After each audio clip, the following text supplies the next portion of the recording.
How much money should you have to travel Latin America for 6 months without a job? What are the tips not to overspend? And how much did me and Joe actually spend on our adventures? And we will look closely at Dominican Republic, Guatemala, Bolivia and Peru. And a little bit of Spain and van life and doing a training course in Saint Martin. The costs will be calculated for one person, but you have to take into consideration that most of the time there were two of us. So let's start with Dominican Republic. We spent 27 days on the island. And for food, altogether 304 euros per person, which makes 193 in restaurants and 111 in the food stores and markets. We mostly ate at local places and we also consumed a lot of fruit from the markets because it was so hot and the fruits were all so fresh. Per day, food cost 6 euros per person. Transportation costs for Dominican Republic were 85 euros for the whole time per person. For transportation, this money was usually spent on local buses and local transport. Accommodation costs were 378 euros, which makes the average hotel room with a double bed for a night cost 38 euros. We usually preferred budget type hotel rooms because at least one day per week we had to work and we needed a good internet connection. Sightseeing costs were 410 euros, which also includes 340 euros for a diving certification. Other various costs for 30 euros per person, which includes, for example, SIM cards. Total for 27 days per person was 1,207 euros, which makes it 45 euros per day per person. Next up is Guatemala, where we spent 33 days. For food, we spent 292 euros, of which 189 in restaurants and eating out, and 103 in food stores and markets. And the pattern of spending was pretty much the same. Local places, markets, and so on. That makes it 4 euros per day per person for food. For transportation per person, we spent 131 euros, and mostly these were chicken buses, which means that they were old American school buses, which were colored in the most creative ways you can imagine. For accommodation, we spent 341 euros, and that makes the average hotel room for two person per night 25 euros. But we have to take into consideration that we spent 3 weeks at Lake Titlan, where we had pretty good deal on accommodation, and that cost 20 euros per night for two people. Sightseeing in Guatemala for one person cost 535 euros, which also includes El Mirador, which was 340 euros per person, and also the volcano hike, which was 100 euros per person. Yes, we hadn't started this bargaining stuff yet in Guatemala, but we got to that pretty fast in Peru. Various costs in Guatemala were 114 euros, which also includes my new backpack.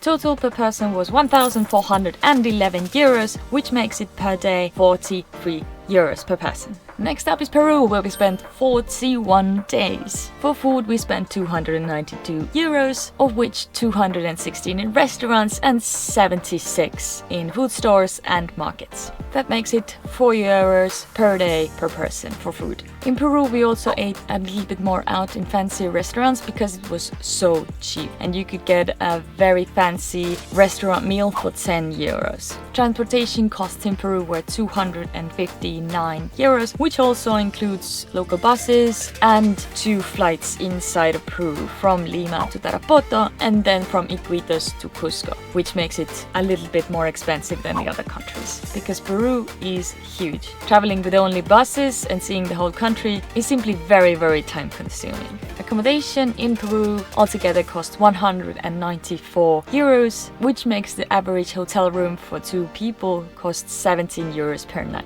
But we have to take into consideration that basically half of the nights in Peru we spent on tours and retreats. That is excluded from this number. Sightseeing in Peru cost 735 euros per person for all of this time, which is quite a staggering number. This includes $180 for Machu Picchu, $150 for the jungle trip, and $390 for the mountain retreat. For various costs it was $47, which includes clothes and SIM cards.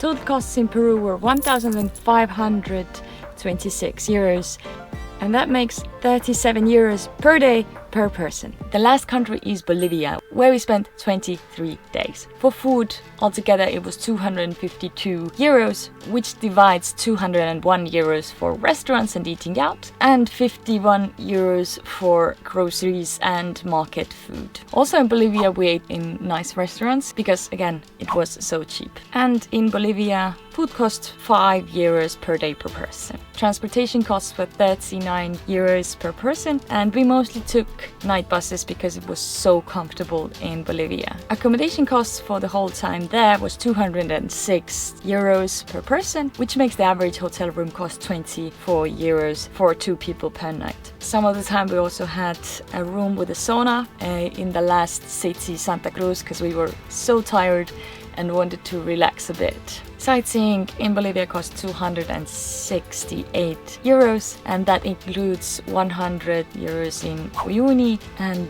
Joe also climbed the 6,000 meter mountain, which was also 100 euros, and then we did some small tours here and there. In Bolivia, various costs were 24 euros, which is basically SIM cards.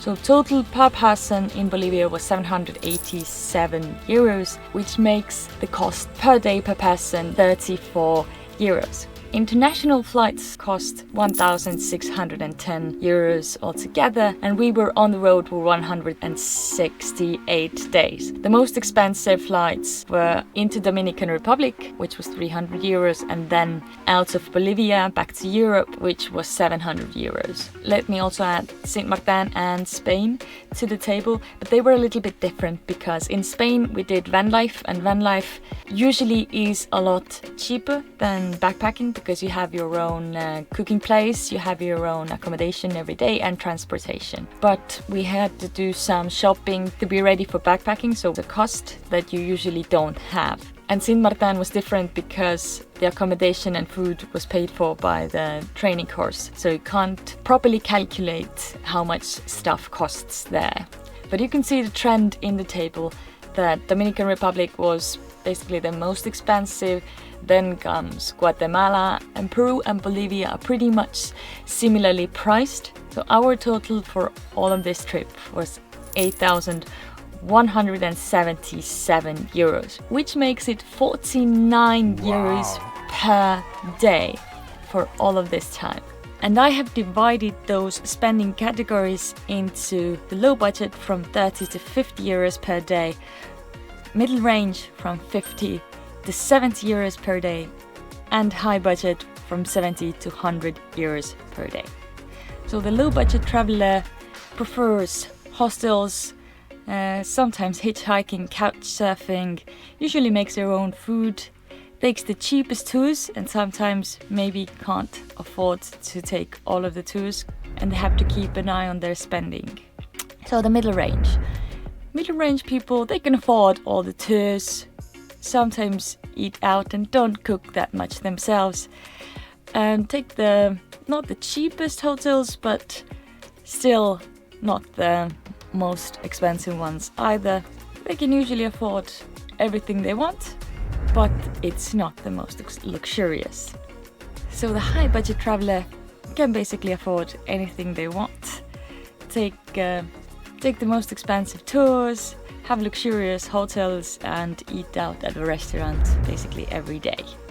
And we are quite on the verge of low budget and middle range. And I think this describes our traveling style pretty well. We still take all the tours, but prefer a bit cheaper hotels, from time to time eat at restaurants, but are still conscious about money.